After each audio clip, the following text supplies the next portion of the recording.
My name is Average Joe, and I'm a proud geek with expertise in movies, superheroes, and animation. My name is Beef Pork Ribs. I'm a fine repository of esoteric knowledge, which I suppose most people would qualify as geeky. Though I dabble in many fandoms, my main areas of expertise are anime, movies, and Belgian comics, with a strong recent insurgency of D&D. Our mission is to bring nerd and geek culture to the masses By sticking it all under the microscope. Welcome to the Bat Jar Podcast. Movies, comics, graphic novels, TV, cartoons, animation, nerds are geeks, entertainment culture. Hear it on the Bat Jar, Nerdy Power. Nerds and geeks, come gather around the scene. Come and join us in the Bat Jar. Come and tune into Average Joe and his team. Lots of room here in the Bat Jar. When the newest nerdy news drops, these podcast pals put it under the scope. DC, Marvel, Disney, Star Wars, cinematic multiverses, mega Christmas, strangest franchise. Hear it on the Bat Jar, Nerdy Power. Hello there, and welcome to the Bat Jar Podcast, where we put nerd and geek culture under the microscope. That's what we do. Beef Pork Ribs, before we get started with this week's episode, I think it's important for us just to give people some information. Of course, we spoke so briefly on the podcast last week about the coronavirus, and since then, things have escalated quite a bit. A lot of people are being asked to work from home, being asked to self-isolate if you're showing any signs of being sick. It's been named a pandemic by the World Health Organization. So if you're living in Canada and you want more information about the coronavirus, or COVID-19 as it's called, you can call 1-833-784-4397, or you can visit canada.ca/coronavirus. If you live in the U.S. or other parts of the world, I'm sure there's online resources for you. I live in Canada, so I'm giving out the Canadian information. We'll put a link to this information in the show notes as well. So everyone be safe, stay healthy. The Bat Jar Podcast. The more you know. Are we allowed to say that? Is it like a copyrighted thing for CNN? If it is, let them come after us. All right. So yes, we are here this week to talk about the year 2016. And I thought it'd be interesting, Beef Pork Ribs, after we talk about what we were doing in that year, to kind of go over some general pop culture, nerd culture highlights or lowlights from the year. Yeah. So 2016, do you remember what you were doing that year? I was studying. I do remember I was back living in Alberta with my brother in like the first apartment we found because it was furnished and we didn't have any furniture and it had no kitchen. But, well, it had a kitchen, it just didn't have an oven. It had a toaster oven and one of those hot plates and a massive fridge. So How did you live like that? It was terrible. It was very hard. We had a lot of frozen food, pretty much. Did you at least enjoy going to school? Well, I thankfully spent all of 2016 working, and to be honest, aside from, I can't really think of any. There's one highlight I'll share later from what happened that year. Otherwise, it was kind of I was working the whole year. I got to travel for the first time for work, I guess you could say. I got to go to the States for a conference, which was nice. But yeah, 2016 was just a year for me personally, and we'll just talk about some. So these kind of. I think I'm going to make the joke again that I made earlier. I remember, when 2016 was ending, and actually when it was beginning, because some of these things happened quite near the beginning. People were like, 2016 sucks was like a meme. And then I looked through the notes for this episode. I'm like, 2016 sucked. It was kind of terrible. Though there were some good things, though. So, we'll give all these general stories a cookie or noogie. Oh, okay. So the first thing, this was the year a lot of influential and popular. I mean, it's always sad when people die. And there's, celebrities die every year. But 2016, I remember being the year it seemed where like everyone was dying. And like near the beginning of the year again, right? Yeah, David Bowie, Prince, George Michael, all people my mom liked for their music. Alan Rickman, who, of course, everyone loved for either Die Hard or Harry Potter, or Love Actually, I guess. Anton Yelchin, the what's the Russian guy in Star Trek? He was in the new movies. What's the character's name? Chekhov. Chekhov. That guy was young and he died. That's true. Gene Wilder. He was not young. No, he was not young. And Carrie Fisher. I remember being in an airport in Vancouver seeing the news that Carrie Fisher had died. I couldn't believe it. I remember Gene Wilder and Alan Rickman and David Bowie the most. Especially, I remember watching an interview of Mel Brooks talking about Gene Wilder, and it was a very emotional time. Bat Noogie for 2016 right off the bat. That was terrible. And it happened so close to New Year. Like Alan Rickman and David Bowie were both really early in the year, and people were like, "This is the worst year ever already," and then it just got worse. Yeah, so we pray for their souls and rest in peace all those people. And I think it was just an example of, again, the impact that celebrities can have on people, because we all have personal attachments to either their music or the shows or movies they were in, because they meant something to us, even though most of us probably never met any of these we never knew these people. So also Air Force One and Robin Hood for Alan Rickman. He was in Air Force One? Yeah, he was the main terrorist in I thought that was Gary Oldman. I might be. Yeah, you're right. Never mind. Okay. I was thinking of the other one. I was thinking about Die Hard when I said that. Oh well. Still, Robin Hood though, that was him. He was the sheriff. Number 2, Donald Trump campaigned and won the U.S. election. If anything else, I think his election definitely showed how politically polarized the United States were and are still in a lot of cases. So, this isn't a podcast about politics, but it is, of course, notable that it happened. I'll give it a Thin-Station Bat Cookie just because it kind of helped illustrate how polarized people in the U.S. were.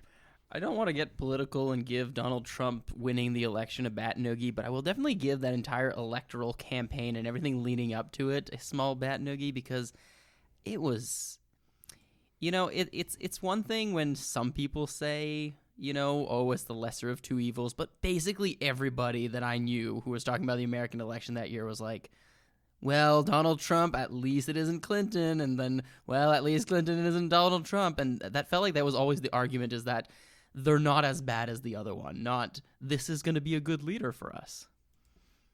Pokemon Go was released and became I would say, global phenomenon. Yeah. It was kind of scary. It's the start. I got into it right away, and I couldn't believe the hordes of people that were out in the streets playing Pokemon Go.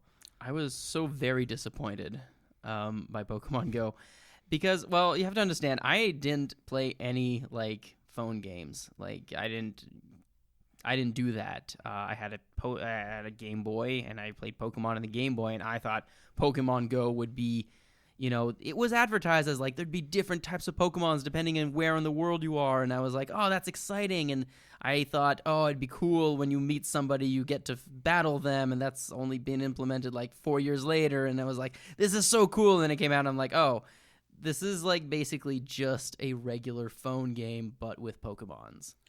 And I was super disappointed in it. Well, I mean, the navigation was what threw me off, because you had no idea what was around you, and you had no idea where to go. And yeah, if you're trying to collect all the Pokemon, you basically stuck with the same 20 that were in your neighborhood. And I will praise it because it got a lot of people playing phone games, and it got a lot of people out exercising, going out for Poke Walks, as they were called. And I stopped playing after about a month, because at that point the game wasn't functioning well enough for me to actually bother wasting any more time on it. But it's still a thing. People our friend One Shot still plays, and more power to all those involved. But I'll give Pokemon Go and the whole phenomenon it created a bat cookie. I'm giving it a Thin-Station bat cookie because yes, it did get people to exercise, but come on, go for a walk. And a lot of people ended up driving, but it was on the moment for me, it was a huge disappointment. Hamilton the musical, although it premiered in 2015, it really took off in popularity in 2016. And I can remember people talking about this musical I'd never seen before. And, last year we did an episode on Hamilton, so I learned about it and listened to some of the music. So I'm more familiar with Hamilton now. But I think it's incredible that a musical about hip-hop and American history has, again, become such a tour de force. I distinctly remember the first time, I'd heard some people singing the songs, but I distinctly remember I was at West Edmonton Mall with my brother and my friend, and we were like waiting for at the water park for one of the slides, and they started, like, my brother started singing the first song, and then my friend chimed in, and they spent the entire day singing Hamilton songs, and I had no idea what it was. It's good stuff. Bat Cookie. Bat Cookie. Harambe. Harambe became a meme this year. People might remember that there was this gorilla named Harambe that essentially in a zoo he had to be shot. And there were all kinds of memes about remember Harambe, and I just remember it being a thing. Yeah, I'm giving Harambe a massive bat cookie. I love what the internet does sometimes, and that was definitely... Although, I should maybe temper that, because the whole situation where people got really angry at the mother of the child who got into Harambe's cage, that was horrible, and that deserves the biggest of bat noogies. But the memes and the way the internet reacted to this gorilla who was an unknown and took on itself to call him like a martyr, and he was killed by the government, all the meme of it, I loved it. Yeah. Bat cookie for the meme, bat noogie for the situation a little bit, because it got dicey. You know what? I'll agree with that. The Chicago Cubs won the World Series, and for the first time in a century. And the only reason I put it on here is because Back to the Future Part 2, when they go to the year 2015, they say that the Chicago Cubs have won the World Series. And so they were a year off because, of course, it happened in 2016. But Back to the Future Part 2 predicted the future of the Chicago Cubs. Oh, yeah. Bad cookie for that. Too bad Skynet wasn't as on par. And finally, so I mentioned this earlier, but the one thing that of note that happened to me in 2016, the Batjar podcast began in October of 2016. So this is obviously, it's hard to believe now that we're in our 4th year of existence. My, oh my. Yeah, that was a big thing for me that year, moving in with Asian John and learning about how to do a podcast and starting to have some conversations that I thought, wouldn't this be great if it was recorded? And lo and behold, here we are. So I'm, of course, biased here, but I'm giving the start of the Batjar podcast a bat cookie. Oh, it's a huge bat noogie, of course. No, it's been great fun to listen to episodes here and there and to have been on the show before. So bat cookie for that. It's been fun, and I've quite enjoyed it, being a smaller part of my life than yours, but still a good one. Moving on now to our categories for each year. So we're going to start, of course, with video games. Here is the list of top-selling video games coming from Forbes once again. So I don't know why, but in my Google searches, Forbes' list doesn't come up every year, but this is one of the years we got it. I like it. So here we go. Top 10 best-selling video games. Number 10, Final Fantasy 15. Yeah, that's exciting. It was people made a bigger deal out of it, I think, than what they wanted. But every time there's a new Final Fantasy game, people kind of get a little excited, even though it is the 15th. Well, it's more than the 15th. There's more than 20 titles in the series altogether. But I do recall that one, though, being pretty disappointing. It went more into the technological future of for those who don't know the Final Fantasy series, it started off as being fully magical, all full-on fantasy, and it started moving more and more towards kind of hex tech / technology and magic working together. And I felt like Final Fantasy 15 kind of went a little too far towards the technology. It was graphically amazing, but graphically amazing games are a dime a dozen these days, so it's unfortunate that it didn't really strike a chord as much with the fandom. They really misused the word final here, if this is entry 15. Well, the first Final Fantasy was a self-contained loop in time, which made sense to call it that way. And then after that, the other titles just kind of were rehashed by Square Enix. All right, well, based on what you're saying, I'm giving it a bat noogie. Yeah, bat noogie for it. Number 9, FIFA 17. Bat noogie, not a World Cup year. Bat noogie. Number 8, Call of Duty Black Ops 3, the top-selling game of 2015, still selling well in 2016. That's pretty impressive, but yeah, bat still, noogie. Yeah, we've talked about this enough. Number 7, Overwatch. Now we're getting interesting. Now, this is a game I remember hearing about and I remember seeing large casts of colorful characters and, they really started to invade pop culture. So I don't know much about this game other than it's a thing and it's online. Overwatch, to me, I don't know if this was going to resonate with anybody and with you, but do you remember when Team Fortress 2 came out?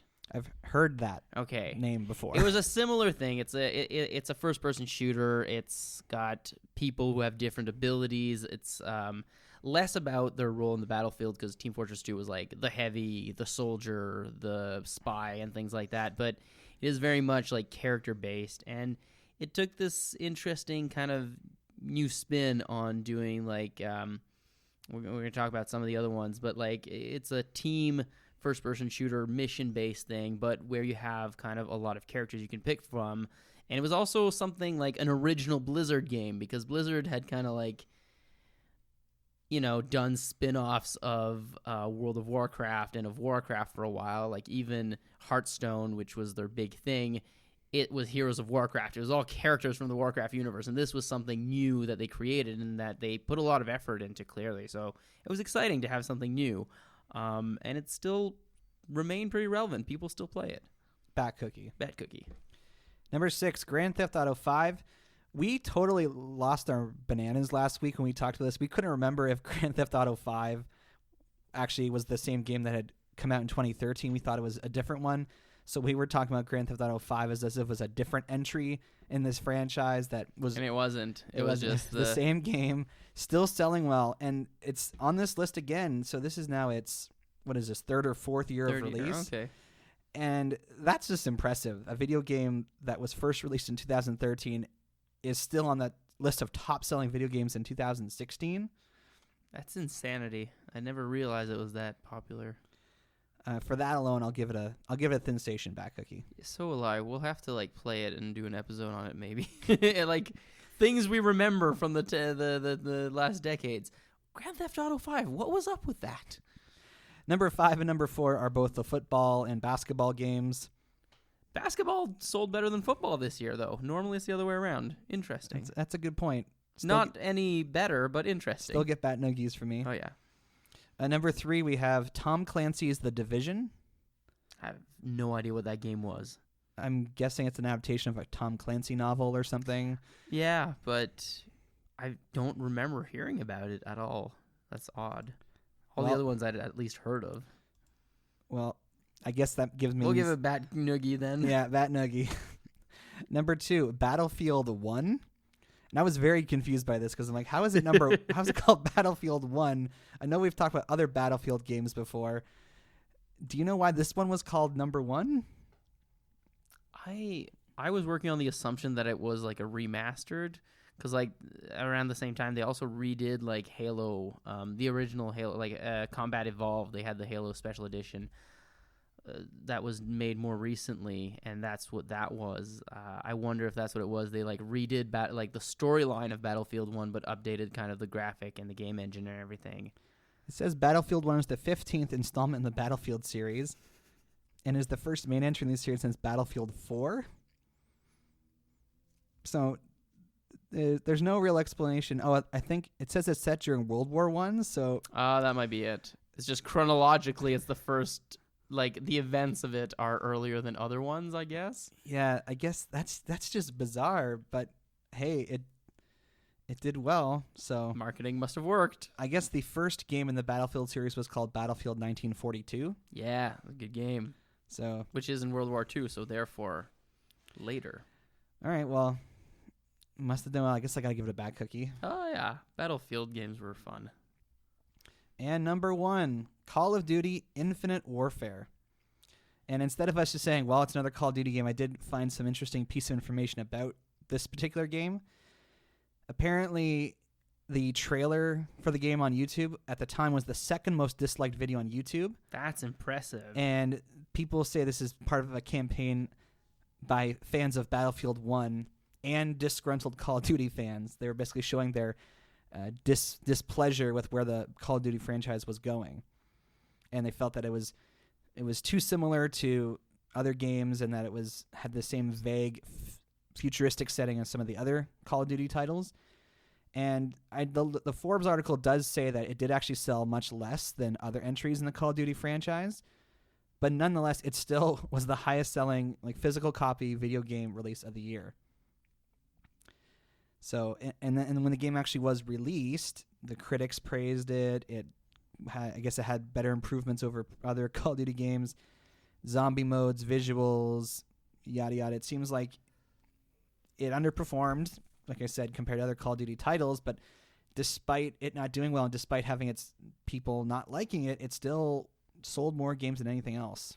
I do like, though, in your little splurge, you said that, the multiplayer mode was criticized for lack of innovation, and I think that's probably what made it probably underperform more than... Obviously, the other things affected, too, but ultimately, if a game that is a very, multiplayer, oriented game doesn't do well for the multiplayer, then that would probably hurt it a lot.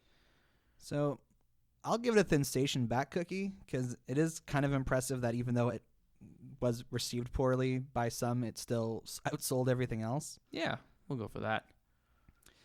And to try and provide some, we're getting to this era now where more and more games are downloaded. I tried to find a source of information that was, reflective of the fact that a lot of people don't buy physical copies of games anymore. So from GameSpot, I found a list of most played games on Steam from that year. Mm. So here are games that were most played. So they had a list of most downloaded, but I thought I'd be interested to look at the games that got the most playtime. I'm going to add something to that list, but we'll go through it first. So fifth most played game on Steam was Civ 5, Civilization 5. We've spoken of this game before. Play Gandhi, nuke people. Bat cookie, I guess. Bat cookie. Number 4, Grand Theft Auto 5. So again, top selling game, and it's also on the list of most played Steam games. So there we go. Bat cookie. Bat cookie, sure. Number 3, Team Fortress 2. Big old bat cookie for that game. It's nostalgia's sake maybe, but it was a fun game. It was good. They had a series of good YouTube videos advertising who the characters were, but also it was high paced, but also an accessible game. A lot of shooters tend to not to be, and it's you have to learn a million different guns. This was no, you learn the 2 guns that your one character has for his speciality and use them as what he's supposed to be. Use the scout to run around and hit people. Use the spy to try to sneak around. It's really straightforward, and I liked it. I'm a big fan of clear and simple, so we'll go with a bat cookie for that. Number 2, Counter-Strike Global Offensive. I believe this is the shooting game that gets a lot of traction in the esports community. Is that right? CSGO is the biggest, esport. It's one of the biggest games in esport generally, but definitely the biggest first-person shooter in it. So why is it this over Call of Duty?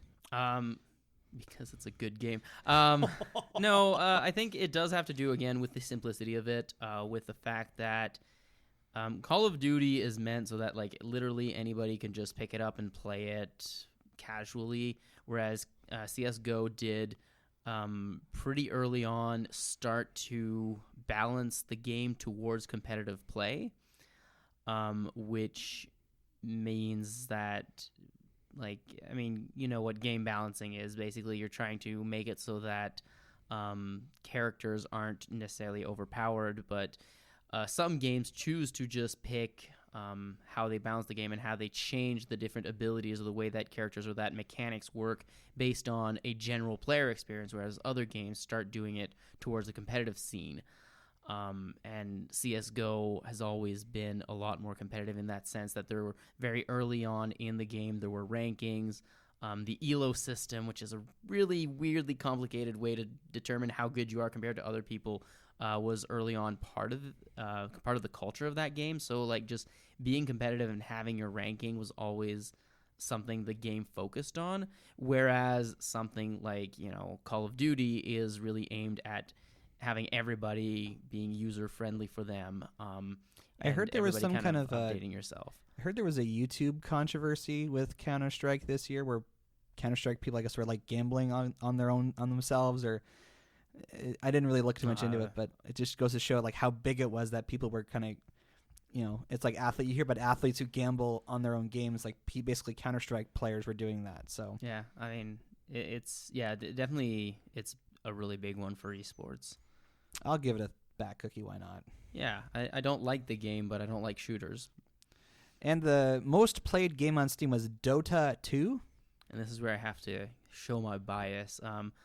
So Dota, or Defense of the Ancient, was originally... Well, I don't know if you know what it is at all. I don't. All right, so Dota... I've heard of the Defense name. of the Ancient was a mod of Warcraft, which was basically a tower defense in which there were 3 different lanes where periodically minions would spawn and you'd take your character and try to go down and kill the enemy base. It's one of the first massive online battle arena games that started off, and several games, but more notably 2 of them came out of this, which were League of Legends and Dota 2. Dota 2 being kind of a direct sequel, and League of Legends being a game in the same vein but with different characters. And while Dota 2 did very well and was very played on Steam, the fact that League of Legends was such a big phenomenon at this time actually forced them to make Dota free to play, because it wasn't able to compete with League of Legends, which was more or less the same game, but had developed a little bit earlier, had more of a fan base behind it, and still is a juggernaut, it was starting to become like a juggernaut that it is now in the esport community. Like, there's 6 competitive League of Legends leagues across the world. They have worlds as well as the mid-season invitational, where they get teams from all the different regions that come to compete. It's huge. So I'm mentioning that because, like, Dota 2 being the most played game on Steam, and yet it was still kind of playing second fiddle to the League of Legends at that point, and has since, to the great saltiness of all the Dota fans. But so does that give it a bat cookie or a bat noogie? I think it still gives it a bat cookie. It was, and something that I like actually about the top 3 games that are here are that they are, wow, I used R twice, but all 3 of those games are team-based games, and that required a lot of communication, and that kind of pushed forward with the whole idea that gaming culture wasn't just a bunch of guys yelling at each other over the internet, which again is what some people do kind of dislike about games like Modern Warfare or all the Call of Duties, is that there's kind of this image that it's just you're playing online with people and yelling at them, whereas these are very teamwork-focused games. In terms of indie games, I looked at a list kind of talking about the best indie games of the year. None of them were names I recognize, so I just kind of put a couple here. Slayaway Camp, you heard of it? I looked at these and I'm like, I expected to know at least one of these. I thought I knew things. I might know Fury. Yeah, number 2. There's Fury, Oxenfree, Stardew Valley, and Inside were among the... I looked at a couple different articles to try and find indie games that I might have heard of, and these were kind of some of the common ones that popped up. I feel like Fury was one of those side scrollers that had this really nice kind of black and white aesthetic to it, but I'm not sure. So I think, like, I'm the kind of guy who doesn't really play video games. I only hear about them from gamers. So the fact that I never heard about any of these suggests to me they should all get a bat noogie, because that it just says something, you know? I'll cautiously give it that too. But also I think people were still pretty uptight about still pretty excited about Undertale at that point, because it was still, people were still playing it. All right, moving on now to TV shows from 2016.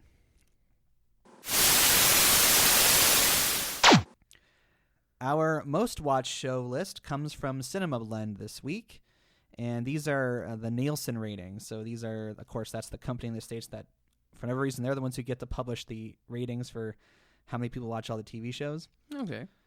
So the 5th most watched show this year was called Bull. Now, this was a new show this year. I have seen many episodes. Are you familiar with Bull? Not even remotely. Okay, so it's about this, I think he's a psychologist or psychiatrist, or he's some kind of doctorish type guy. And the idea is that he prepares people for trial. So they have this like virtual simulation room where basically they simulate a trial, and they like test out different testimonies in different cases to see how because they receive their client, and then they like see how the test audience, if you will, responds to their testimony or different angles of the court cases.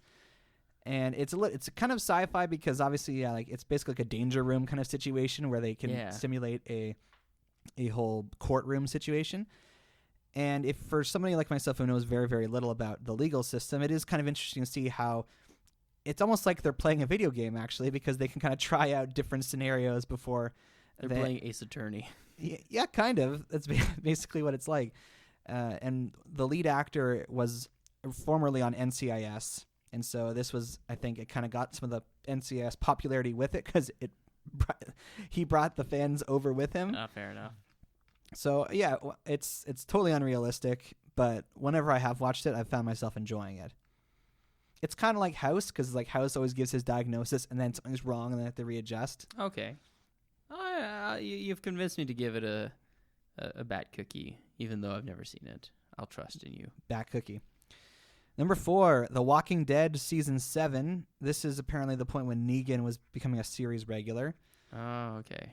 And just to help us orient ourselves. This is kind of, from what I understand, when the show started getting bad, but yet it was still one of the most watched TV shows. I think that also speaks to how little TV was being is starting to get watched at this point. Because although I would have expected Game of Thrones to maybe be higher up there, this is possible. This might have been one of those times when Game of Thrones didn't have a season because of how they aired them at different times. Oh yes, that's possible. But Walking Dead. No, by season 7, I give it a Bat Noogie. At that point, it had gotten past its prime. All right, Bat Noogie. Number 3, Sunday Night Football. It's back, baby. Still gets a Bat Noogie for me just because I don't watch football. Yeah, but it again, I guess I should comment. It does say something that an era where they're streaming and all this stuff, that they're live sports are still able to kind of break their way into, most watched TV. Well, it'd be interesting to see if, because a lot of sports events are starting to get streamed. Oh yes. To see how they do and how they compare to esport events. Maybe. Number 2. Unseated for the first time in several years, NCIS is the second most watched TV show this year. Some people think, because I mentioned the guy who's on Bull now left NCIS this year, and another major character left as well, and they brought in a bunch of new people to replace them, and some people think that the show kind of lost some of its popularity because of the fact that these people left. This is also like the 14th season for the show, so again, I think it's been on the list every year so far, so good on them. In one form or another. So this time there's only the original one. There's none of the spinoffs. That's so true. We're moving away from its era of domination. I'll give them a Bat Cookie. Why not? Sure. You're still holding on. And finally, The Big Bang Theory has taken over as the most watched TV show on television. And I did confirm this was basically the point in the show where all of the main cast were in committed relationships, except for Raj, because I don't think Raj ever got his situation sorted out. But this is the point where both Howard and Bernadette are married and they're expecting a kid. Amy and Sheldon are in a relationship where they actually get to know each other better. And Leonard and Penny, too many Y names, are actually in relationships. So yeah, it was the show seemed to really find its groove and kind of get over some of the stuff that we complained about last week. So good on it. Bat Cookie. It made it to the top, and it worked hard to get there. Bat Cookie. It's easy for a show like that to not try to improve itself, and it did. So also trying to account for the fact that more and more people are watching TV on streaming now, I got information about what were the most streamed shows in 2016. Now, this is not like a list of the older TV shows that were being watched on streaming services. These are numbers for streaming service shows. So these shows we're going to mention now were all streaming service shows, and this is how many people were watching it. So 5th for this is Daredevil Season 2. This introduced the Punisher, I think famously, and introduced Elektra. Much better version of her than what was in the Daredevil movie. I was really I've never been seen the Elektra movie? Yes, I saw it in theaters. Big mistake. Oh, I'm so sorry. Yeah. But I've never been a fan of the Punisher as a character, but the way John Bernthal plays him on that show, I was like, I'm interested in this character now. Okay. Didn't get me to watch the actual Punisher show that came after this, but it was good, and I liked a lot of Daredevil season 2, even though it's not as good as season 1. I feel like the Punisher, even more than Daredevil, although Daredevil almost falls in that category, is it's the Marvel character that feels like a DC character. It's like, especially the Punisher. It's like, he feels like he should be with Batman, not with in the same world where the Avengers exist. Fair enough. So I'll give Daredevil season 2 a Bat Cookie. Yeah. Luke Cage was the 4th most streamed show. I guess we could say that.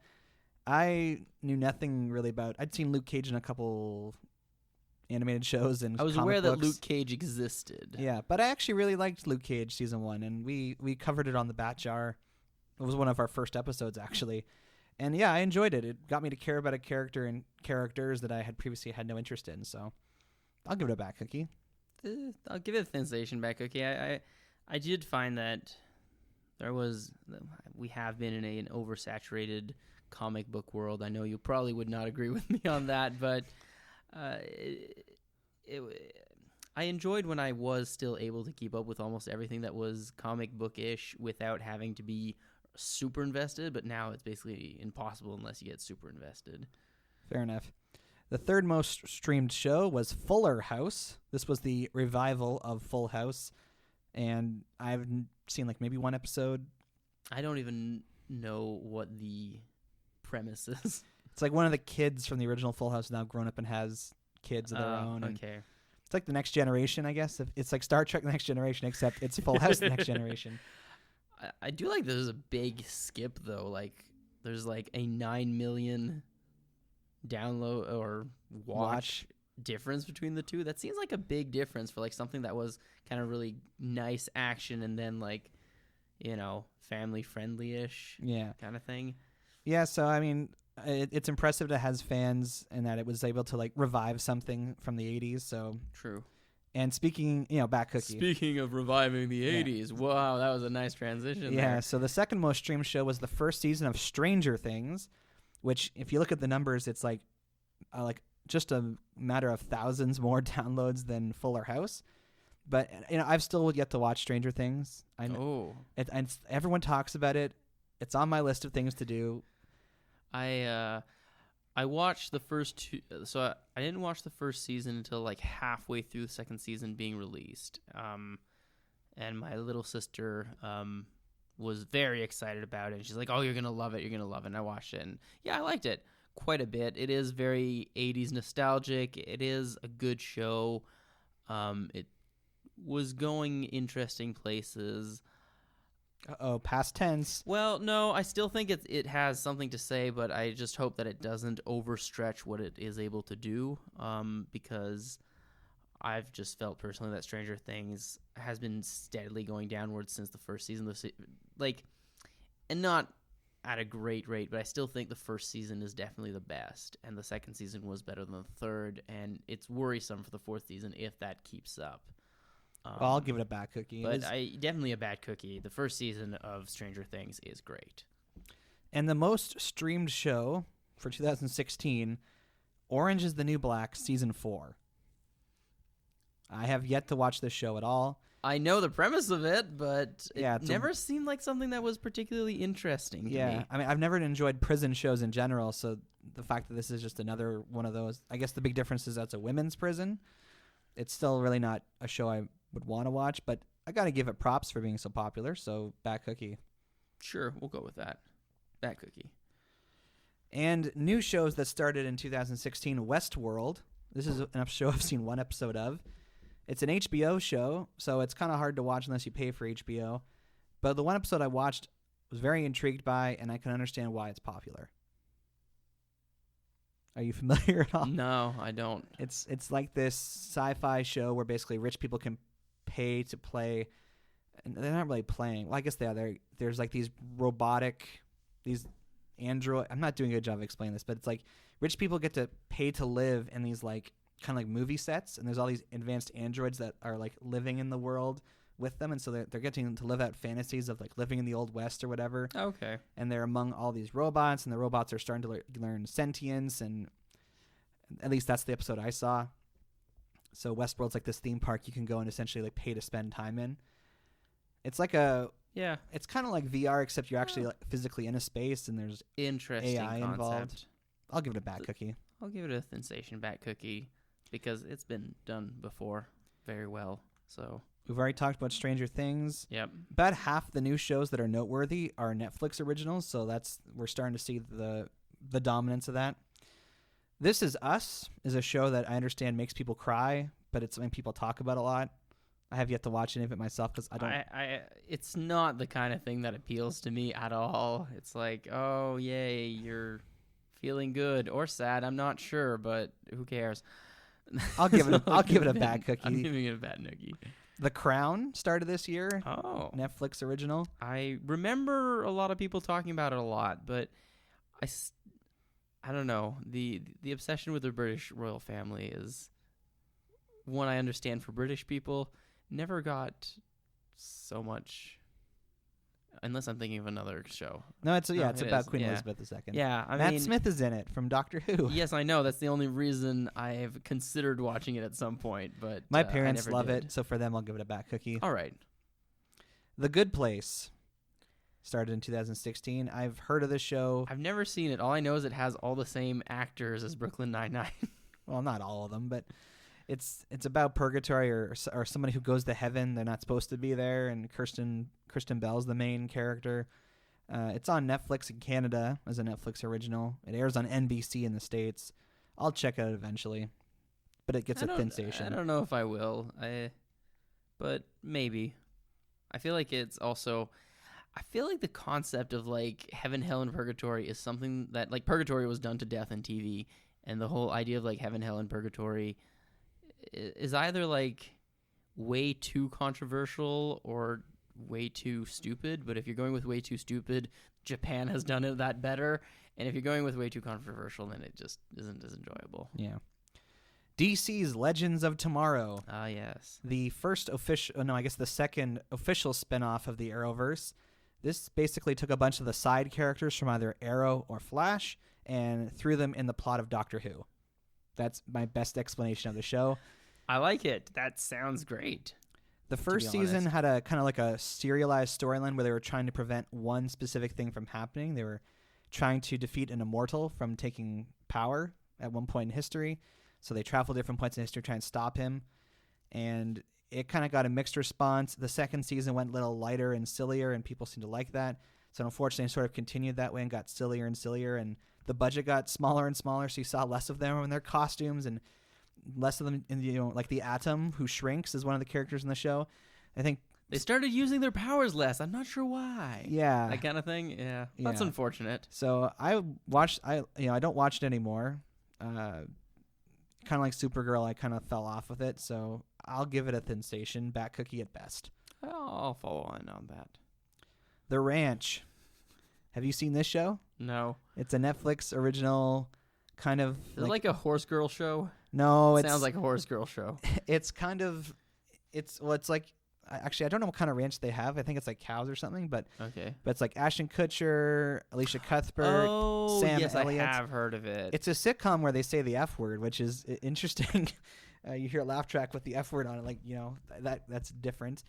And I've seen parts of it. It's actually very engaging. My parents love this show, so for them, my parents seem to watch a lot of Netflix.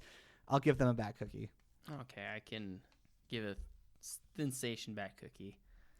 A Designated Survivor. Is it a sequel to Survival? It's nothing to do with Survivor. That would be interesting. I'll give it. I don't actually know anything about this show. I want to give it a bat noogie. I'll give it a bat noogie because I know nothing about it. Letterkenny started in 2016. This is significant because it not only did it start as a YouTube series, but it got picked up as a streaming show for Crave TV in Canada, and it got so popular. It got so popular it actually got picked up for networks in the States. So now Corner Gas became like the first show that Americans watched about Canada, and now Letterkenny is the second. And I have yet to actually watch it myself, probably because it'll remind me too much of the small town I grew up in. But I think it's very impressive that this thing became so popular. Yeah, let's give that a bat cookie for accomplishments at least. Atlanta started this year. It's a show with Donald Glover. Never seen it, but I know it's popular. Yeah, sensation bat cookie for Daniel Glover. He's always worth something. Preacher, an adaptation of a comic book produced by Seth Rogen, starring Dominic Cooper. I've never actually watched it because that kind of like horror comic book stuff's never really been my thing, but it had its audience. I'll give it a sensation bat noogie. Yeah, I'll give it a bat noogie too. Those things tend to not be my thing. And the revival of Gilmore Girls was on in 2016. Why? So, I have a confession to make. I have seen all of the original run of Gilmore Girls. But not this? Nope, because I don't care about it. I was dating somebody who did. Once upon a time. That's not true. There's some of the characters I liked in the first 2-3 seasons, but it very quickly stopped being something that got my attention for any kind of reason. So I never even knew that had happened. There was a revival of it. Well, it only went on it was like a mini series, and it was called A Year in the Life. We covered it actually as an episode on the podcast. We had a special guest who has not been on the show since, so we should probably find a way to get Agent K back on the show. But yeah, Gilmore Girls, I've never watched it, and my only exposure to it is through her. So for her sake, I'll give it a Sensation Bat Cookie. I'll give it a Bat Noogie. It finished, and it should have been done. So a lot of TV shows started in 2016, and surprisingly, there weren't that many shows that actually ended. We got Bones. Never watched it. I'll give it a Bat Noogie. I believe I watched one episode where the bones were were slowly dissolving in acid, and they had to figure it out before they start dissolving. But I'll go with a Bat Noogie too. CSI Cyber. It has CSI in it, so I'm going with Bat Noogie off the bat. It was trying to be about cybercrime. Oh, I like it. That probably did not turn out too well. Yeah, I give it a Bat Noogie. The Vampire Diaries ended. Never saw it. I'll give it a Sensation Bat Cookie for it being done. Bat Noogie for sure. And then Bates Motel, so a prequel to the original Psycho. My fiance loves everything that has to do with Psycho, and I did hear from people other than her that it was decent, so I give it a Sensation Bat Cookie. I did actually hear about this, whereas CSI Cyber never heard of it. So yeah, I'll go with that. All right, in honor of Mjolnir, I'll give it a Sensation Bat Cookie. Yeah. For me, it's as long as someone liked these things that if I've heard nothing about them, as long as somebody had something to say. Yeah. We're getting to where we get to shine a bit more. So moving on to anime from 2016. Here are the top-rated anime from my anime list. Number 6, we have Re:Zero, Starting Life in Another World.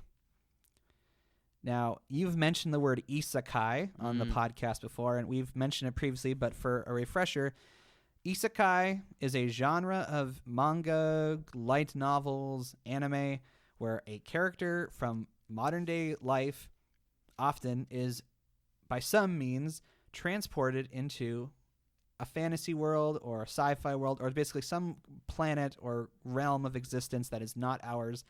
And the show is always in some way about them figuring out how to live life in this new world. And this show literally has that in its title because it's quite literally about a modern day Japanese teenager who all of a sudden just blinks and is in a high fantasy world. And he has this ability where every time he dies, he kind of every time he dies, he finds out that when he dies, he wakes up again at a certain point in his memory. Yeah. I've heard most of what I've heard about this anime is people fighting about who is best girl, and so any anime that's the main appeal to, I don't feel very strongly about. And I've already said isekais are not really my thing. There are a few very good ones who are done properly. I never felt that this was really something that noteworthy. Yeah, I watched the first season and I found myself enjoying it for the most part, but it ends in such a way that there's no resolution because the story was ongoing. So I wouldn't recommend people watch this until they make a sequel season. And for that sake, I'll give it a Sensation Bat Cookie because I did find myself, for the most part, enjoying it. Bat Noogie. If you liked the movie Edge of Tomorrow, it's kind of the same idea, only fantasy instead of sci-fi. 5th best rated anime, Erased. This is a short, self-contained story. It's kind of interesting because it's about a guy who's in his late 20s who, through some circumstance, essentially is transported back to his childhood. And it's like a mystery. They're trying to solve the mystery of this murder that happens. Of course, in the present day, he's an adult, and it's just something he heard about, that this girl went missing and was killed when he was a kid. And through some, fantastical means, he, as an adult, has his consciousness sent back into his childhood body. So he's trying to solve the mystery of, who killed the girl, and then he's also trying to prevent her from being killed. So it's a short, self-contained, 12-episode show. If you like mysteries, if you like nostalgia for your childhood, it's worth the watch. That sounds good. Bad I'll give it Cookie. Bad Cookie. Number 4, Natsume's Book of Again. Friends Season 5 is clearly well liked by people on my anime list because it continues to show up here. We don't have anything else to say about this. I'll throw it a Thin Station Bad Cookie just because it's impressive. I'm not sure that I would. Well, I'll do it anyway. You can give it a Bat Noogie if you want. Yeah, I will. Number 3, JoJo's Bizarre Adventure, Diamond is Unbreakable. Diamond is Unbreakable is... I actually quite liked it. So for anybody who follows JoJo's Bizarre Adventure, the last one, Stardust Crusade and Battle for Egypt were kind of together, and they were a big adventure, and all of it, more or less, was kind of big adventure. JoJo's Bizarre Adventure Part 5 is really cool. Part 4? Yeah, Part 4, Diamond is Unbreakable, is really interesting because the entire thing happens in one small town, and everything is about finding this one serial killer that is kind of making this town go crazy, and in some ways, and it's much more self-contained. It's a lot less bombastic in most ways. There are still some very bombastic characters in it, but it's a lot more low-key, but a lot more personal. And a lot of people, like, if you want a very good analysis of this, I'm shamelessly plugging a YouTube channel I love. Super Eye Patch Wolf does analysis of all JoJo's Bizarre Adventure seasons, and the one he did on Diamond is Unbreakable was the first one I watched after watching the show, and I was like, yeah, he does hit something about this show being a lot more personal, and about, like, because it happens in a small town, because it's, things that matter to the characters, not to saving the world, it's kind of more important in a way. All right, I'll give it a Bat Cookie. It's a Bad Cookie. And also Kira's got one of the greatest themes, and it goes with everything. Number 2, Assassination Classroom, at least the second half of Assassination Classroom. I've watched some of this show, haven't seen it all. I read the manga in its entirety, and I don't know where season 2 fits in there. I think it completes the story. Okay. It was I thought it was a good show and a good manga. It's cute. It's heartwarming at times. It's Okay, also so explain a little the title disturbing. for people. Basically, there's this creature. He's an alien, isn't he? Well, I mean... Okay, in the beginning, he presents himself as an alien. But there's a creature of great power and super hyperspeed who destroyed the moon and said he's going to destroy the world unless he can be killed by his students, and volunteered to be a teacher. He moves at supersonic speeds, and it's basically this weird thing where these kids who are all screw-ups are learning valuable life lessons from this teacher who refuses to give up on them and wants them to succeed, but also succeeding means killing him. So It's if very that's strange, odd. it is very odd, But it's interesting. It's interesting, and I do think it is a genuinely heartwarming and well put together ensemble cast as well. Like, I was surprised at how well the different students do still have distinct personality traits that don't have to do with like powers or anything, but really have to do with their personalities and their personal goals, and as well as like the relationship that the students develop with the teacher they're trying to kill, as well as the other teachers who are professional assassins trying to help them kill their teacher, ends up being weirdly cute. Yeah, it does. I'll give it a Bat Cookie. Yeah. And the top-rated anime for 2016, Season 3. It's still Pretty Boys doing sports well. Yeah, so it's a nice underdog story, yeah, but I'll give it a Bat Cookie. Why not? yeah.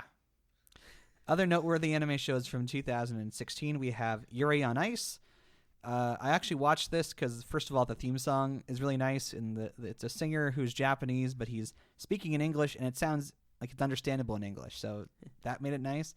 And it's a show about male figure skaters, which is something I never thought I'd find myself interested in. And for the most part, it's an underdog story about this guy who used to have a potential career in figure skating that kind of gave up on it, and I was intrigued by most of what it had to say, so I'll give it a Thin Station Bat Cookie. I never really got into Yuri on Ice. I I see why it appealed to people, and it was nice to have something that was different, like very different, that did well. But I never really got into it. Give it a bat noogie. Mob Psycho 100. It's from the same guy who did One Punch Man. And it's equally as good for its characterization. Has similar vibes. There's one main character who's completely overpowered but doesn't want to use his powers for different reasons than Saitama, but still, I feel like the relationships that are built, like, the show, again, is not about, like, whether the main character is going to win, but, like, how he's going to develop as a character along the way, rather than, like, you know, it's not, the stakes aren't, oh my gosh, is he going to win? Is he going to be strong enough to beat them? It's like, well, how is he going to change along the way and control his power? Because it is about, like, a teenager, well, preteen, who's, like, got those incredible psychic powers linked with his emotions, but is trying to keep them in check because he doesn't like losing control. Yeah, so I didn't watch this show when it first came out, but I have watched it in the years since. It's got incredible animation for all the fights, and there's, I think Reagan's actually my favorite character. The main character has a mentor who pretends to be a psychic, but he actually has no psychic powers. He's actually just very good at. He's kind of like the guy from Psych, actually. Now that I think about it, which makes it even more hilarious for me. So I'll give Mob Psycho a bad cookie. Mob Psycho gets a bad cookie, and he is a great character. And speaking of overpowered people with psychic powers, we have The Disastrous Life of Psyche K, which is another show about a character who is overpowered, and this one's a comedy series, and it's like a short form show, so each skit is maybe 4 or 5 or 6 minutes long, but it's basically about this guy who has all these psychic powers, but he doesn't want anyone to know he has psychic powers. He just wants to live a normal life, and yet he has all these kind of, like, I guess you could say, eccentric people around him who kind of prevent him from living his ordinary life that he desires so badly. Yeah, you can't really go into why it's hilarious, but trust us, it really is. If I had to complain about it, is that it does move really fast. Like, even if you're watching the dubbed version, like the dialogue moves so fast that you're like, okay, what's all going on here? I think, in a way, though, it's like a mashup between, like, the humor of Gintama and the pacing of Hetalia. If that means anything to you, then, you know, that's how I would describe it. Yeah, it's like One Punch Man mixed with Seinfeld. That's also accurate. I'll give it a bad cookie. Yeah, bad cookie for sure. Big old bad cookie. I love it. Food Wars Season 2 snuck in here into the top 20 most rated shows. It's unfortunate that it has objectively deteriorated from what it was. I still, like, if you can get beyond the things that you find annoying personally, I still think it's a great non-battle anime. So, like, you know, they're fighting with big air quotes there, but it's like it's food wars. Like, it's literally trying to outcook each other. But it is really cool the way that they do it and the way they handle the character growth. Although that's probably one of the problems after, like, season 2 onwards, is that they kind of moved away from focusing on the main character's growth and fell into this thing that a lot of, like, animes set in high schools do, where they have too many characters to try to give proper attention to them. Speaking of which, there we go, nice transition here. My Hero Academia began in 2016. I have followed this show from the beginning. I mean, it's an anime about superheroes. It's a better version of that Disney movie Sky High, if you remember that. I mean, that's not a very high bar to set. No, but I know you, when we talked about One Punch Man last week, you said that did things better than My Hero Academia. I personally enjoy My Hero more. I just love the optimism. Like, all these teenagers are going to a high school to learn how to be professional superheroes, which is like, sign me up. I wish that was an option in the real world. But there's just like an optimism and an altruism a lot of these characters have that I just find endearing, and it kind of motivates me to, like, continue doing it, trying to be a force for good in the world, despite not having any, you know, superhuman abilities to go out and, like, fight crime. I'll definitely say there are very good things in My Hero Academia. I just feel like they could kind of trim the fat on some of the other characters and sub-themes and subplots that don't work towards it as well. Although I will say in the second season it did start to like kind of focus more, especially with what's his name, the hero hunter. Stain? With Stain being one of the most interesting villains in modern anime, and they did start digging more into the themes of like, what does it mean to have a world where superheroes are commonplace? But I feel like the first season took a lot more time to try to get to that and didn't really work into it. And I also think there are some characters that just don't need to be in it. Yeah, it was like the author had an idea for a cool character design and then forcefully put that character in. Yeah, and they didn't need the main cast, like there's 20 characters, and granted there's about 2 or 3 that really are the main characters. Everyone else is secondary to that. So yeah, I would agree there is some fat that could be trimmed from the show, but I still give it a big old back cookie. I give it a sensation back cookie. Real Life was a show that aired in 2016. This is one of the few shows I've actually read the manga for. Oh. Have you heard of this one before? Yes, I have. What did you think of it? I thought it was good, but I felt like it felt unoriginal in some ways. Even though it was trying really hard to be original, I felt like it was taking too many different partial ideas that I'd already seen and wasn't putting them together in a way that was particularly different. It's about a guy in his late 20s that essentially gets put through this program where he biologically is turned back into a 17-year-old and he's like put in a high school, and it's like this experiment the government does to see if, you know, people who are essentially losers in their lives can, when they have a second chance, like a restart in their life, if you will, can make different choices. And I don't know if it was because I was in my mid-20s at the time, and like, you know, so much of anime is about high school that it did sort of feel like the main character, I could relate to him being like, oh, I'm here among all these teenagers complaining about these like minute things that don't matter in the grand scheme of things. And it has a kind of a surprise ending that for me made it worthwhile. So I'll give it a sensation. That's true, actually. Yeah, fair enough. Yeah, it does deserve a sensation back cookie. Although, yeah, I wasn't highly impressed by it. And then 2 other shows, one for me, one for you, to gush about. All right. A cooking show that I really love aired this year. It's called Sweetness and Lightning, and it's about a father and a daughter who's, you know, the mother in this family has passed away. The little girl's like maybe 5 or 6 years old, and the father, you know, he can't cook, so he feels bad that like his daughter's eating garbage basically because that's what he can cook / they're buying food from restaurants and stuff, and so. Because he's a teacher, of course, and one of his students happens to be the daughter of a famous chef, and so the little girl kind of coaxes the dad into spending time with this teenage girl. I know it sounds weird, but stay with me. It's about like, remember, this is from Japan. So like the 3 of them spend time together cooking dishes, and they're all kind of learning to cook, and they're all kind of amazed at like how good food can taste when you take time to make it yourself. And the little girl is so sweet, and she's an actual child playing a child, so there's like a genuineness in her performance you can just feel, and it's so feel good and makes you want to go cook things. And I really enjoyed it. It gets a big bad cookie from me. Sounds cute. I'll give it a bad cookie too.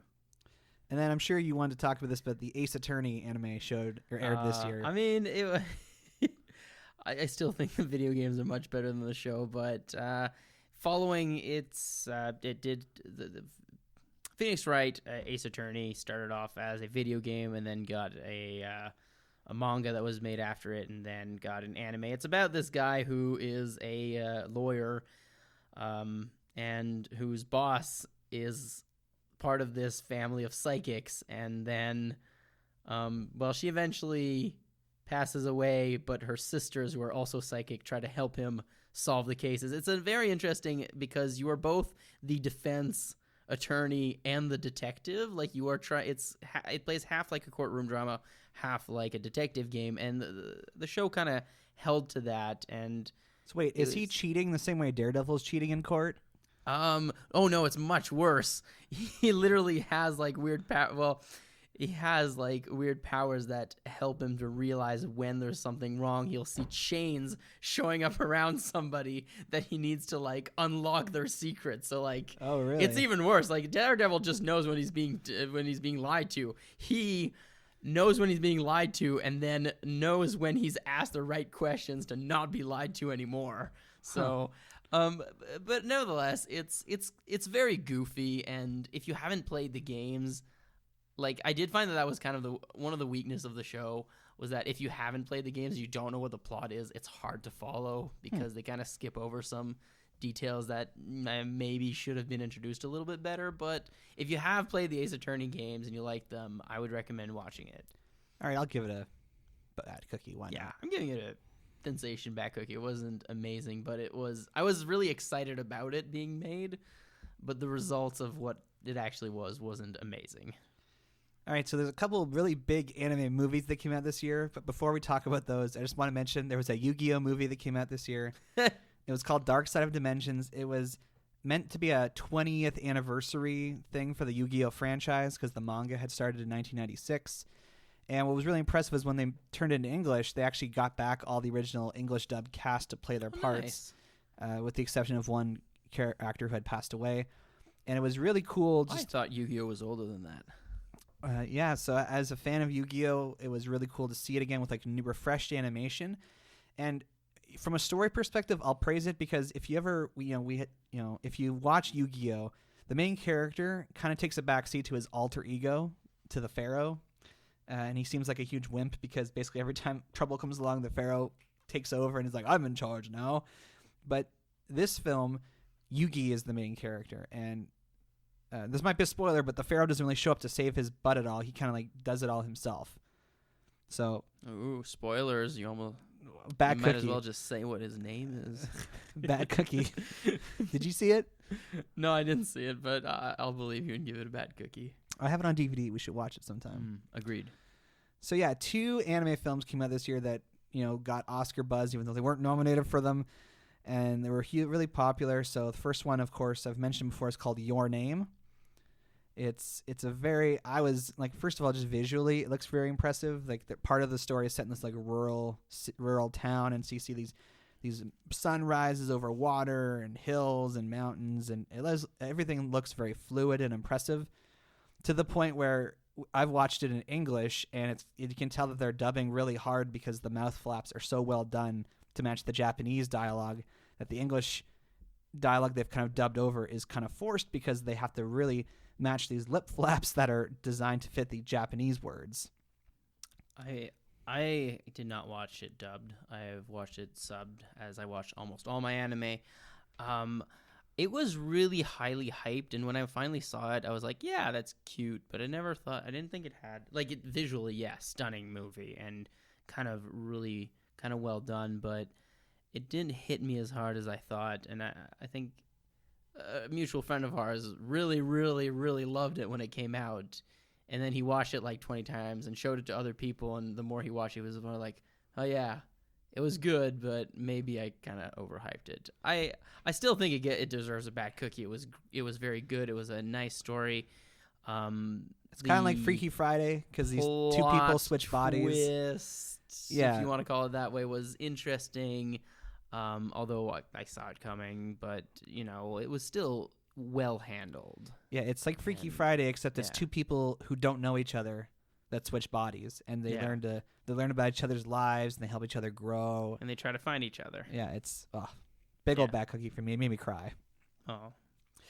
And the other anime film this year, A Silent Voice. Have you seen this one? I have not. So this is a movie that I've read the manga adaptation for. Like it was originally a manga and then adapted into this movie. It is a movie about forgiveness and redemption because the main character, the first part of the story is him as a child, and then it kind of jumps forward him as a teenager because Japan, gotta have teenagers in there. And when he was a child, he mercilessly bullied this deaf girl in his class, would throw her hearing aids out the window, would call her names and make fun of the way she talked, and essentially this girl moved away because she couldn't handle the bullying anymore.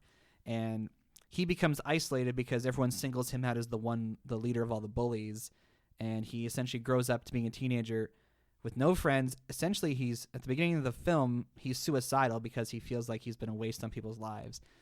And through circumstance, he re-meets this girl again and essentially develops a friendship with her. And so he's seeking forgiveness for all the terrible things he's done in his life. And he starts to make friends.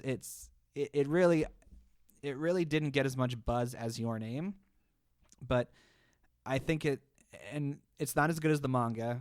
I know that people say that all the time. The manga is always better, but Always. The movie for A Silent Voice, I would recommend anyone to watch. Like, you don't need to like anime to watch it. It's just a beautiful story about forgiveness and about humanity. You've convinced me. I'll give it a bat cookie. And the dub is noteworthy because they actually cast a deaf actress to play the deaf girl. I don't know how they did the direction and whatnot for her, but it was awesome. And finally, movies from 2016. Here are the top 5 grossing films from Box Office Mojo. And this is where we really start to see the Disney dominance, because 4 out of 5 of these are ipso facto Disney movies. And starting with number 5, we have... The other one's a Studio Illumination. Ugh. So in 5th place, we have the live-action Jungle Book.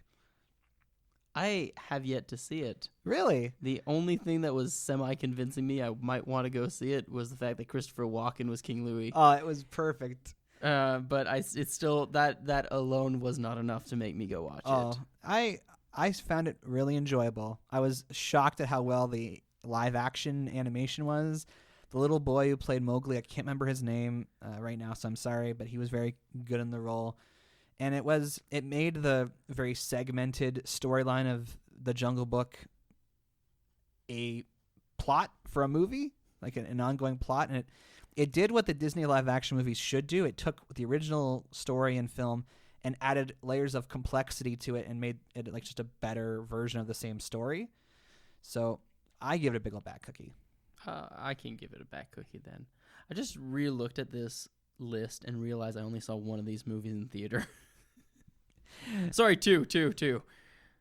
Number 4, that year. The Secret Life of Pets. Oh, God. This was Why? the second big hit for Illumination. Was it a big hit? I mean, I guess so, because it did well in the box office, but I didn't think it created that much buzz. It was received well by critics at the time, and I didn't go see it. I didn't go see it either. I still haven't seen it. Dumb. I'm not that huge of a pet person that I was like, oh, I got to see this movie about pets.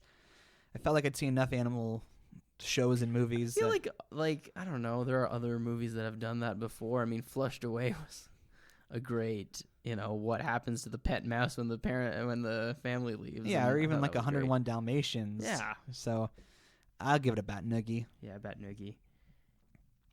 Number 2 and number 3 are very, very close in box office results, but we have to consider one of these movies came out in mid-December, and so its total box office gross overall puts it far above the other because it made money in January the following year.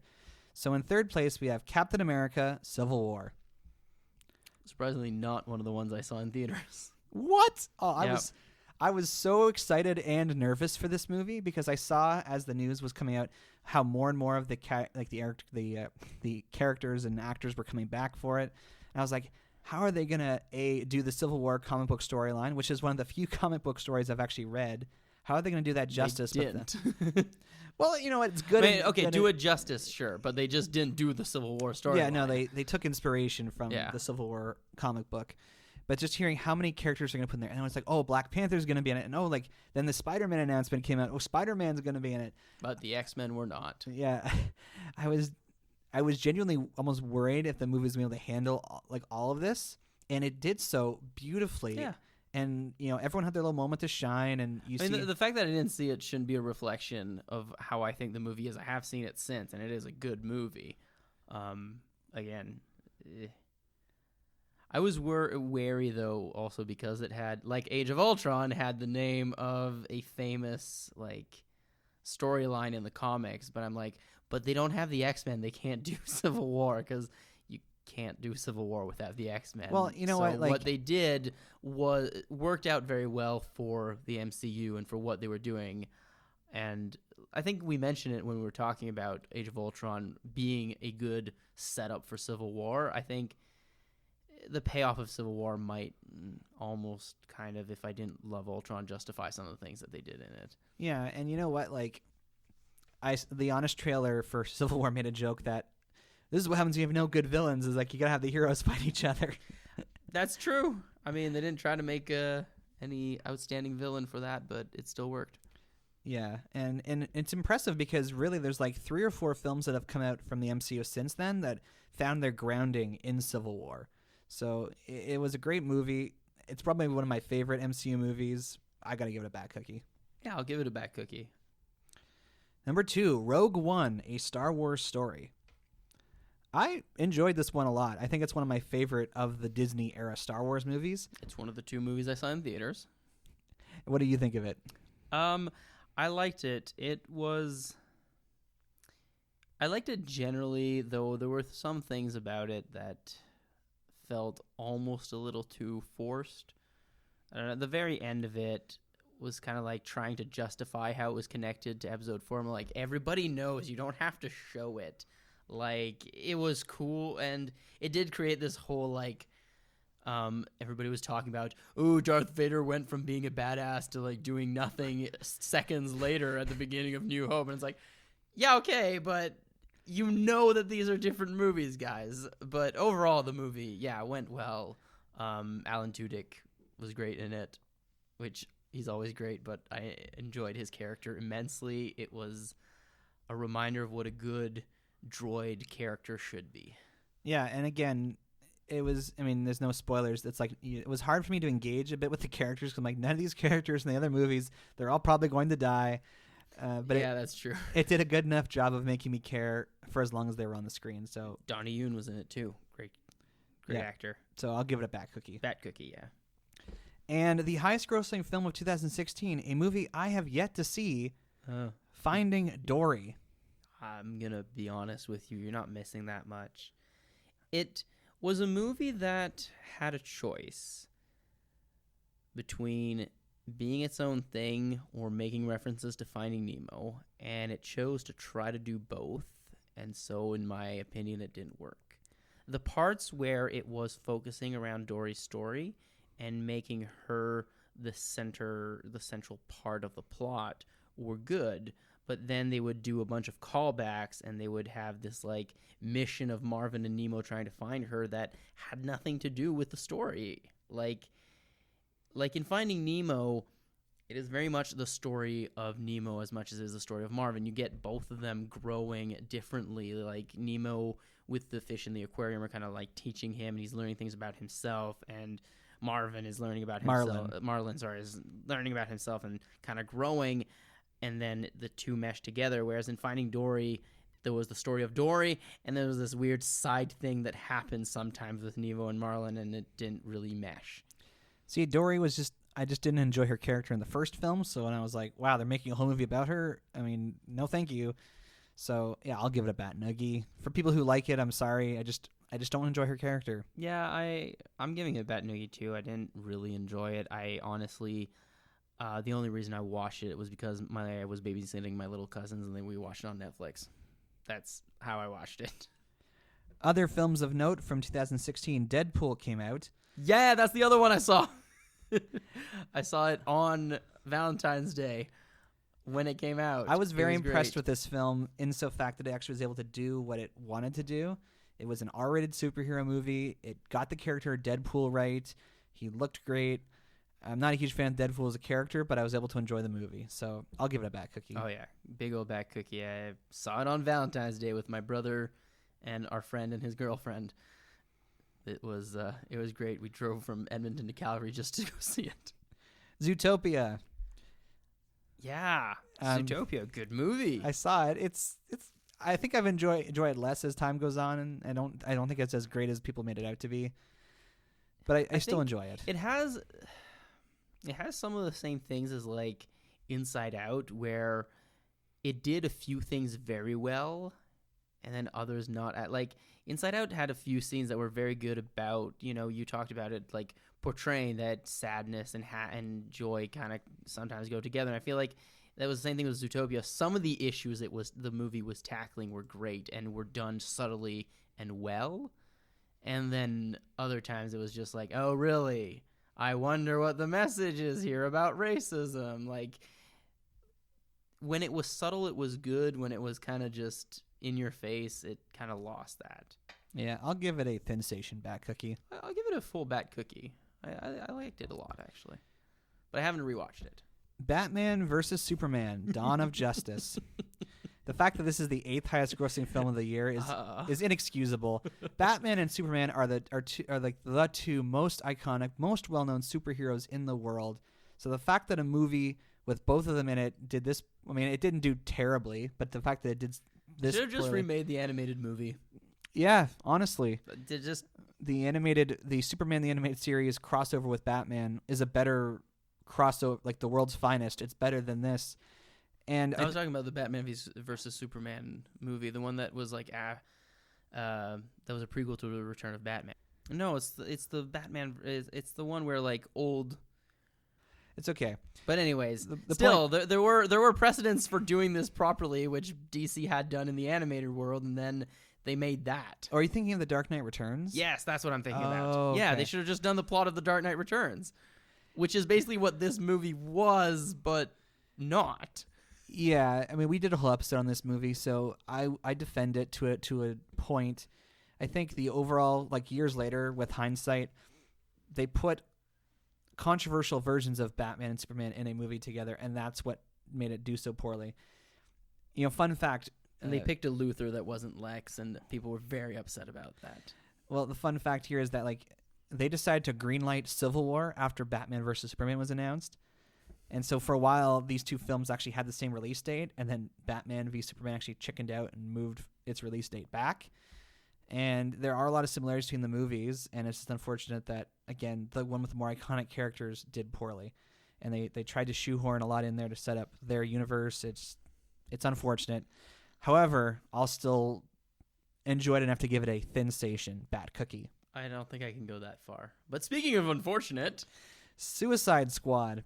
This was DC's attempt to do Guardians of the Galaxy with a bunch of, and you know what, the concept of Suicide Squad I think is a really great one.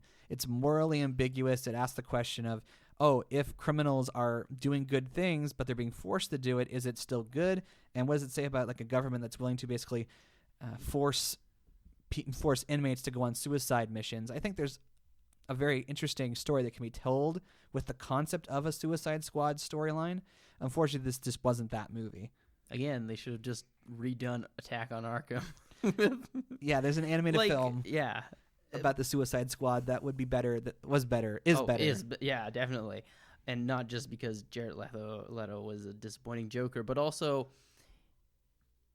it still baffles me why they put so much emphasis on him, even though the Joker does nothing in this movie. Well, it's kind of like Rogue One, actually. The movie was taken away from the director in the editing room. Oh, yeah. So there's a lot of stuff that got cut. But to be fair, there were good portrayals of certain characters in the movie that worked well and could work. And because, I mean, Margot Robbie was a good Harley Quinn. And Will Smith did good. And I forgot her name. Jai Courtney. Viola Davis is Amanda Waller. Yeah, she was great. Yeah. But... And it's interesting now we're getting this James Gunn directed The Suicide Squad next year. Because it'll be interesting to see how that one goes. I'm hoping it'll be good. And there's Birds of Prey where Harley's coming back. I haven't seen it yet, but will soon because my fiance has a wig for it. For Harley Quinn. Yes, yeah. So... Suicide Squad, again, I can sit down and enjoy it, but objectively, I think I got to give it a two-finger bat nuggie. Yeah, it wasn't enough. And in 10th place, we have Star Wars Episode 7, The Force Awakens. It did so well that it actually fit, even though it came out last year, it still fit the top 10 this year. So that's impressive. Outside the year of its release, it still made more money than all the other films we're now going to mention. Yeah. Bat cookie. Oh, yeah. Force Awakens wasn't too bad. Doctor Strange. Bat cookie. Yeah, I liked it. I enjoyed it, even though it was a lot like the first Ant-Man, the first Iron Man. Yeah, it did. But it was different enough. It was different enough. Yeah. Bat Cookie. Fantastic Beasts and Where to Find Them. Bet no, you don't care about Harry Potter at all. I do care about Harry Potter, but I didn't care enough at this point to go see it, so I have not seen it. So I'll give it a... because my mom liked it, I'll give it a Thin Station Bat Cookie. All right. Moana. Big old Bat Cookie. Still didn't go able to see it in theaters, but I have seen it since. And, I mean, voice acting, a masterpiece by Alan Tudyk once again. People know this is one of my favorite movies. I saw it twice in the theater. I have the Blu-ray. I love it so much. We should talk about it more in this podcast. I'd be down for that. Number 14, The Revenant, the movie that finally got Leonardo DiCaprio an Oscar. Bat Noogie because of that. No. I haven't seen it. I just know that's what the movie did. And it involves I haven't seen it either, and most of what I've seen about it was actually part of a documentary called After the Flood, which follows Leonardo DiCaprio as the UN ambassador on climate change, and it was kind of probably more interesting than I think this movie would be. So for finally giving Bat the poor Noogie. man an Oscar, I'll give it a Bat Cookie. I don't think it's that. I think other people have been snuffed more than him. Jason Bourne, the Jason Bourne movie that actually got Matt Damon back in the role after the spinoff with Jeremy Renner. Yeah, I enjoyed it. I saw it in theaters. I think a Sensation Bat Cookie. Yeah, like that's fair. there was a lot of people who were like, "Well, he said he wouldn't come back unless it was going to be great, so it's going to be great." And then I was like, "Yeah, it was good." Yeah. Star Trek Beyond, the third of the new Star Trek movies. Supposedly there's going to be another one with Tarantino involved. I still haven't seen it. I liked this one more than the second one. Oh, interesting. Idris might have to Elba's the watch it bad now. guy. He's good Okay. he's good. It really just, it still kind of feels a bit like Star Wars, but whatever. I like Star Wars more than Star Trek anyway, so Oh, fair enough. Trekkies come after me. Okay, I'll give it a Sensation. I'll give it that too, and maybe watch it now. X-Men Apocalypse. Yeah, Bat Noogie. Bat Nuggie. I don't think we need to talk about it more. You probably did an episode on it. We didn't, but I will complain again to say they had a golden opportunity with the reset created by Yeah. Days of Future Past. They had fixed all the plot holes, and then they go ahead and make more plot holes. Not just that, but Apocalypse is such a good character. It could have been done like, yeah. Bat Nuggie. Bat Noogie. Super so Bat much Bat Noogie. Noogie. Ghostbusters, the 2016 reboot, all-female Ghostbusters. We did do an episode on this. This is one of our early episodes as well. And yeah, it got a lot of hate that I thought was a little unnecessary, but it just wasn't that good a movie either, and that was the problem. It's like in the face of the opposition, it didn't have that strong a case either. Yeah, I mean, there's a similar thing that happened recently with Charlie's Angel, and unfortunately, Bat Noogie. But also, I think that trying to remake Ghostbusters was inherently a bad idea. It's very much a product of its era and of the actors that were in it. So the concept could have been redone, but you would have had to take very, very different beats, and instead they kind of try to stay too close to it to make it their own thing, but too far because they're not, it's not the same people, so it's not going to be the same movie. Yeah.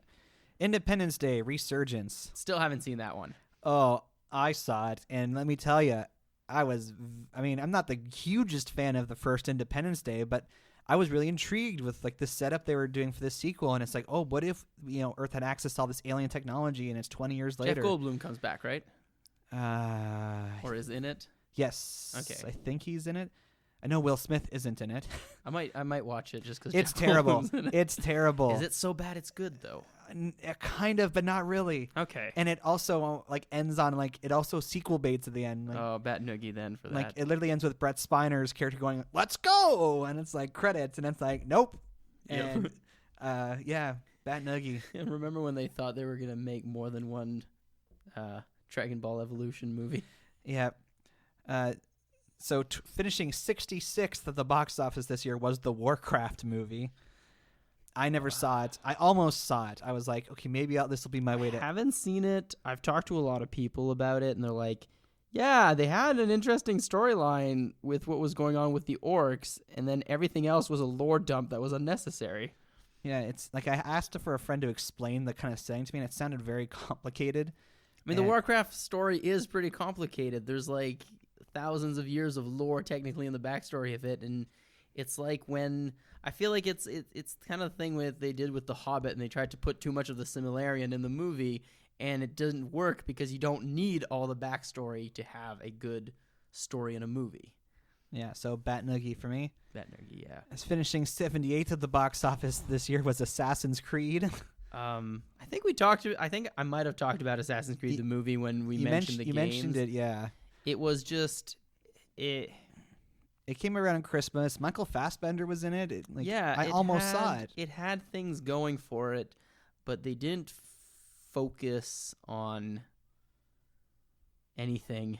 It was an unfocused movie. If it would have been a little bit longer and replaced some of the choices to have the main storyline be clear as to what their goals were and what they were trying to do, it could have worked better. But again, video game movies are inherently difficult to do because you're not controlling the character. You need to kind of watch it do something, which means you need to change certain beats in a story to not be skill-based, but rather just be, and that's one of the problems, is well, I'm not doing it, so it's not that tense whether it succeeds or not.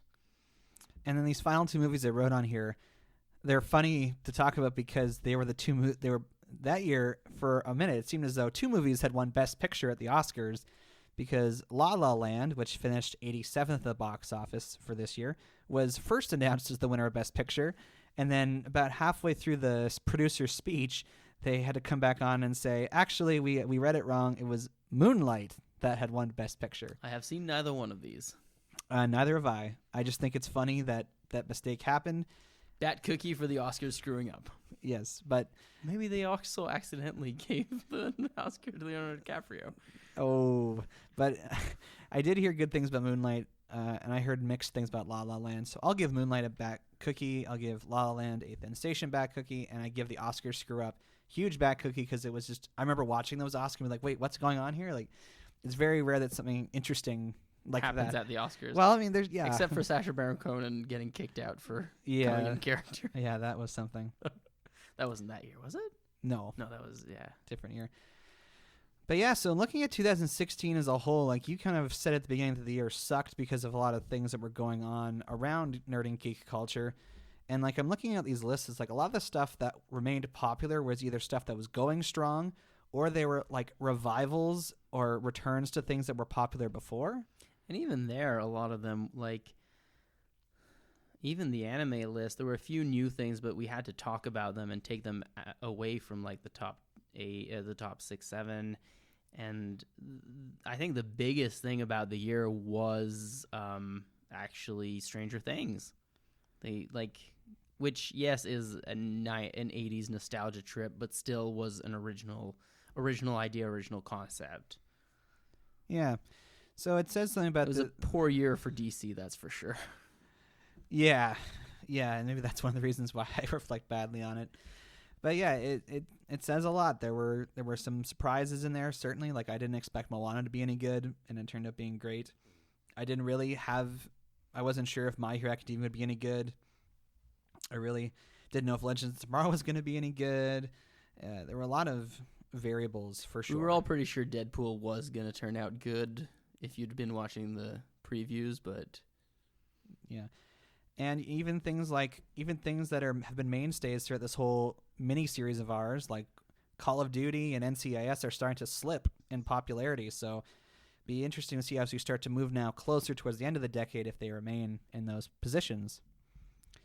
So what do you guys think? Did you enjoy 2016? Was it a sucky year for you too? Please let us know because we have no mail.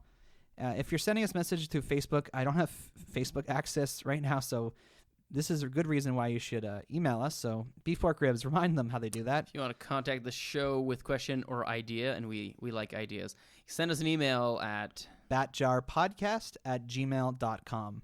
Or you can tweet us at The Bat Cookie Jar. We are available on Apple Podcasts, Google Play Music, Stitcher Radio, Spotify, SoundCloud, or wherever you get your podcasts. Share our posts on Facebook and make sure to like our page because we want everyone to join us inside the Bat Jar. You were going to do your dark voice there, weren't you? I thought about it and I decided against it. Yeah, so thank you everyone for listening. Please, in this time when you're probably not going outside as much, you got more time to share our podcast around. And we thank you for listening. We thank you for being part of this conversation every week.